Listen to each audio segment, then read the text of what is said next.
Hello everybody and welcome to another video. Today's video is going to be slightly different. I'm going to just have a bit of a discussion. We're going to have a bit of a discussion. You can let me know what you think in the comments below. But as you could see from the title, it is about PlayStation VR 2. And as you can see on the screen, we have a tweet from IGN's Ryan McCaffery. So I'll just read the tweet and then we'll go into a bit of detail on this. So Ryan tweeted out a few days ago, and it's been on my mind ever since. So I massively regret the $597, including tax, that I spent on the PSVR 2. I love great VR game experiences, and I was so excited that Sony was doubling down with a truly powerful next-gen headset. But they burned me. There are no games, it already feels dead. Look at the layer of dust. And I'm not sure if you can pick it up from that screenshot, but his PSVR 2 is covered in a significant layer of dust. So, I guess what we want to get into and want to discuss today is the merits of the PSVR 2. Was it worth the initial outlay? Is it meeting expectations, or as Ryan says, has it been put out to die by Sony? So I did invest in a PSVR 2 myself, so I have been there from launch day. I originally had the PSVR 1 as well, so that's a little bit of my kind of background with the Sony VR systems. In terms of PSVR 2, let's first look at the hardware itself. Now, this isn't exactly what Ryan is criticizing. In fact, he's praising it. He's saying that it was doubling down with a truly powerful second-gen headset. And I think that's the case. I think anyone that's got their hands on the tech has been impressed with the actual hardware and technology itself. The next aspect that we have to look at, and really the crux of this discussion, are games, price, and support from Sony. So first of all, we'll look at the games. I mean, Ryan seems to think there haven't been many games for the PSVR 2, but from what I can read, there are about 150 titles for the system already. Now, this game, or this peripheral, has only been available for 6 months. So, due to its short time on the market, the fact that it's got that many compatible games, and yes, a lot of them are derived from the PSVR 1 or the Meta Quest 2, but if you're jumping into VR for the first time, or you haven't played some of those experiences originally, there is actually quite a lot of content there. So I'll just read through some of the games that we have available. So we have Horizon Call of the Mountain. Of course, that was the kind of tentpole big title that Sony pushed out at launch, and that obviously is one of their main series with Horizon. We have Gran Turismo 7, which received a VR update. Resident Evil Village, the same, a VR update. No Man's Sky, the same. Tetris Effect. Walking Dead, Saints and Sinners, Chapter 1, Chapter 2. Before Your Eyes. Job Simulator, Moss Books 1 and 2. Kayak VR. And the list does really go on and on. There's Pistol Whip. What else do we have here? The Dark Pictures, Switchback VR. After the Fall, Song in the Smoke, Pavlov, games that are coming. So we've got the VR version of Resident Evil 4 on the way. Firewall Ultra is due to release sometime shortly after this video, I think within the next couple of weeks. So I have a bit of a disagreement with this statement from Ryan.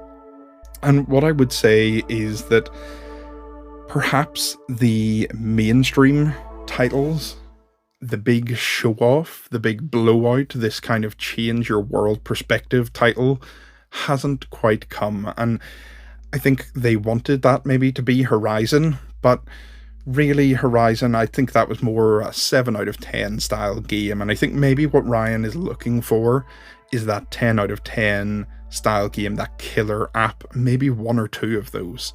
If we relate this to the console space itself, I think the console space itself has been rather lacking. I mean, PS5, they've had a few exclusives, some good games, but there's been nothing that's kind of blown the doors off in terms of next generation.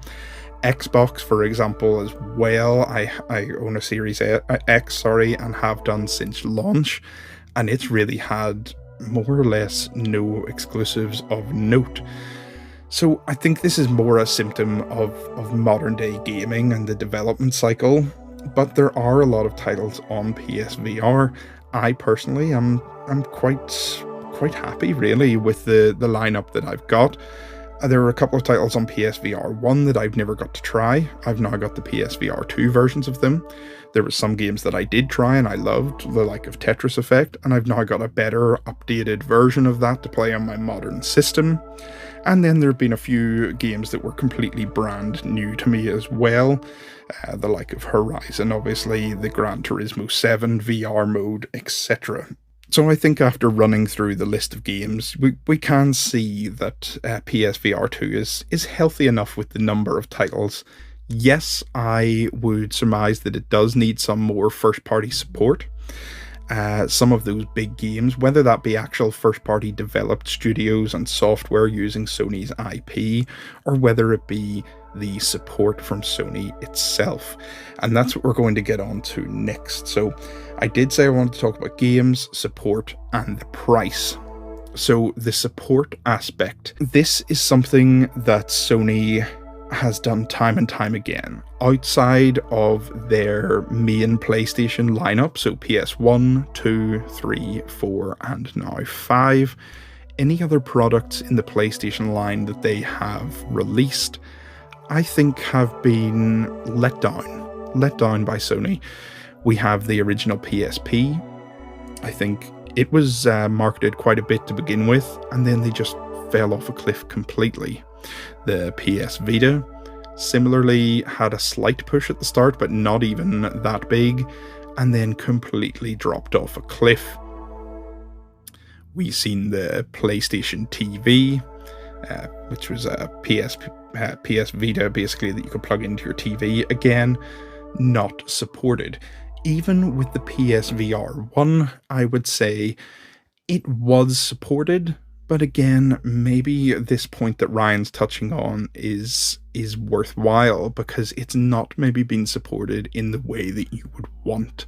I think the main comparison here of note would be the PlayStation Vita.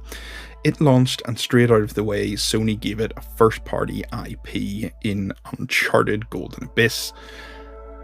They have done similar with the PSVR 2. Horizon Call of the Mountain, obviously as a launch game. You look at Horizon, you think big title, was a big seller on PlayStation 4. Its new title was a big seller on PlayStation 5. Okay, this is exciting, this is good, but there's nothing so far in the pipeline. And the same thing happened with PS Vita. Nothing really followed up that Uncharted game. Nothing really lit the fire under the system. It was up to third-party games. It was up to more indie or niche things to carry that console along with a fan base. And I think PSVR and PSVR 2 specifically, I think it's going to be something similar, but I hope not. And this is the part of Ryan's tweet that I would agree with. I think Sony has been very lackluster. They have let some of their products die, but there will be a fan base, there will be a community. I know there's a lot of great people, even in this YouTube community, that do a lot of PSVR 2 content, which is great, and there is that support system there, albeit very small, and that might just be what we have to live with the PSVR 2, but that is still in the hands of Sony. Is there a showcase coming up? Are we going to get the Half-Life Alyx negotiation between Valve and Sony? Are we going to get Sony saying, okay, we've given you a Horizon game, let's give you an Uncharted experience in VR, let's give you a Spider-Man experience in VR. These are discussions that Sony really needs to be having if they want to push PSVR 2 to the next level. And with that, I would agree with Ryan. So it's really a balancing up of what you're looking for. So are there no games at all on the system? No, I think that's not true. There are a lot of games. It has been supported in such a way that there are enough titles to keep this system going, especially only 6 months into its lifespan. However, given Sony's past, given the way the console has been talked about initially, I can see where the fear that Ryan is having really is stemming from. Because Sony has done this time and time again, and this may be, hopefully not, but it may be another case where the community, smaller developers, are going to have to keep this thing alive and ticking. And that brings me on to the final point. Ryan mentions in his tweet the cost of the PSVR 2, and look, it is an expensive piece of hardware, and do I feel like I've got my money's worth out of the hardware so far? And I would say no, not right away. Now, there are a lot of titles for it. I think I personally have about 15 or 16 titles in my PSVR 2 library, so obviously a lot, but some of those are shorter experiences, the like of Before Your Eyes, which was a beautiful, beautiful experience. However, that game only lasted about 2 hours or so. So that's included as one of my titles that I have for PSVR 2. It's not exactly worth that massive, massive investment, because this is the same investment that you would have made on a brand new next generation system that maybe over its course of its life will have 100 games worth playing and 50 or 20 that you really, really love that are top tier games. Does PSVR 2 have that level at the moment? I don't think so. There is enough on the system that it's done okay during its 6-month lifespan that we've had currently, but I would agree that without Sony's support, it's not going to have been worth the investment. And that really brings me on to the final summary of the discussion as a whole. Really, this tweet from Ryan, and I don't mean to keep harping on about it, but it was the basis of coming up with this discussion and chatting about it and making me think about it. I don't necessarily think it's fair, because this system realistically has only been on the market for 6 months. We can't for certain say what Sony has in store, what they plan, what they're going to do in the future. We can't say. Looking at their past, we're worried, but we can't tar them with that brush just as of yet. And if you look at the console as it is, 6 months in, it's got that many games and experiences. There's been enough there to keep me satisfied for those 6 months. The real question is that it? Or is there going to be more to come, and especially more from the first party to come down the line?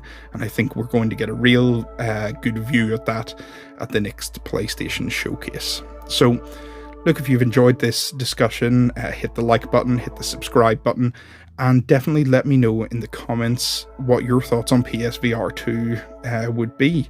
Are you happy that you purchased one? Do you regret it? Do you look forward to buying one? Do you think it's ridiculous and you have no real intention of buying one at all? Anything at all, let me know below, and I'll answer back to any kind of questions or thoughts that you all have. It'll be great to hear from anyone that wants to discuss that. But look, thanks very much for listening, and I'll see you guys in the next one.